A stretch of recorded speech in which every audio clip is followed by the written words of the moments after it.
Goodyear tires are recognized around the world as a major brand, but how much do you know about the company's founder? Hi everyone, Ken here. Welcome to This House. Today we are exploring the mansion tires built. Make sure to hit that subscribe button so you never miss an exciting episode of This House. In 1859, Franklin Augustus Seiberling, better known as Frank, was born in western Star, Ohio. His father owned a farm machinery business that was ever expanding. After graduating from Heidelberg College, Frank went to work for his father as a secretary. It gave him a comfortable lifestyle to support the love of his life, Gertrude, and their 7 children. But that all changed during the panics of the 1890s. Though it was not as severe as other recessions, it hit hard in rural communities, forcing his father to close up shop. Frank was now nearly 40 years old and unemployed, scrambling to make ends meet and feed his family. He had an epiphany. Automobile production was soaring, rubber was cheap, and an old factory in East Akron was going out of business. He partnered up with both his brother and brother-in-law to create a tire company. While brainstorming for a name, they came up with the Goodyear Tire and Rubber Company. They had chosen this name to pay homage to the inventor, Charles Goodyear, who had discovered the process of vulcanization, making rubber tires a possibility. The company began taking off, selling stock and making a profit. But in 1908, Frank made a major breakthrough which would grow the Goodyear brand beyond his wildest dreams. He filed a patent for the Seiberling State Tire Building Machine. Up until this time, a single factory worker could only make 5 tires during their 10-hour shift. Now, with the help of Frank's machine, they could make 60 tires in the same amount of time.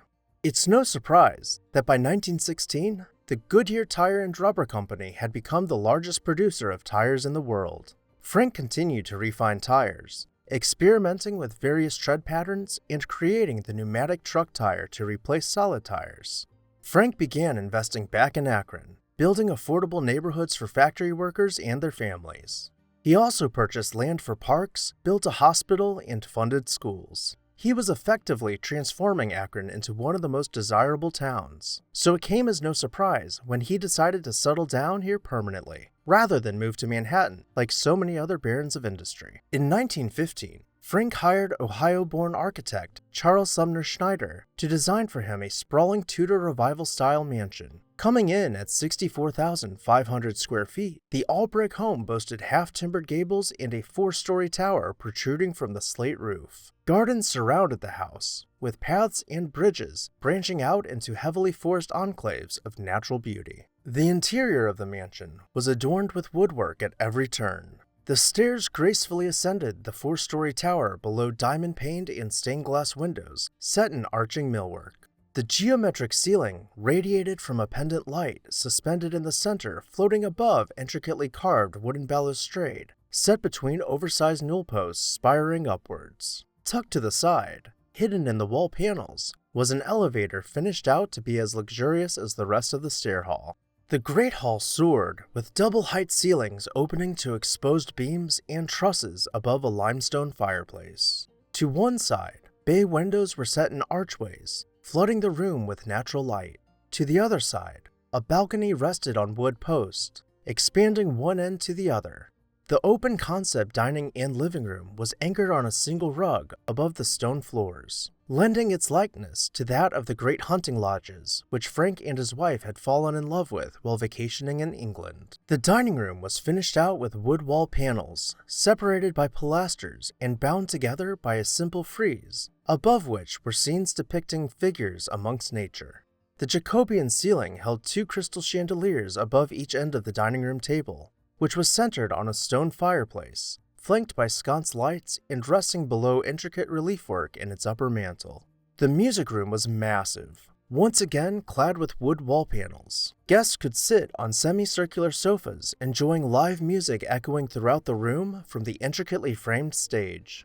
We can imagine formal shows where a host would make announcements to the audience before drawing the heavy curtains as music broke out. Getting lost in the mansion's grand halls, we stumble into the south gallery, with the ceiling forming a series of groin vaults disappearing into the distance. From here, we discover the library, with intricate fretwork surrounding ornately carved doors. The ceiling was hand-stenciled with geometric line work set between exposed beams, adding visual interest to an area most would have left blank. The fireplace was centered between windows and bookshelves, with an upper mantel demanding hierarchy on the wall, with architectural details and figures protruding from it. With so many details to look at, you might forget to question why there are sconce lights on the bookshelves. Pulling on one of them would reveal a secret passageway where you could continue exploring the home. You might find an office with more humble proportions tucked away for solitude. Or perhaps you would stumble upon the solarium, wrapped in windows and teeming with exotic plants.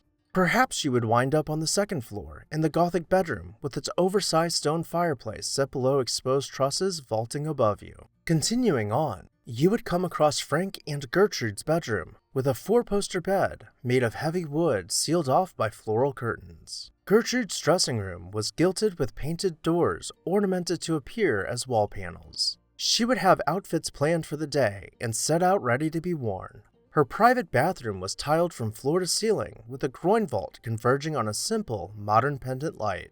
The bathroom was equipped with the most luxurious features for the time, including a silts bath and a heater next to the toilet. The house continued on with many more bedrooms, each styled to be distinguishable from each other, but cohesive nonetheless. You could even find specialty rooms scattered about the house, including a flower room specifically for cutting fresh flowers to decorate the house with.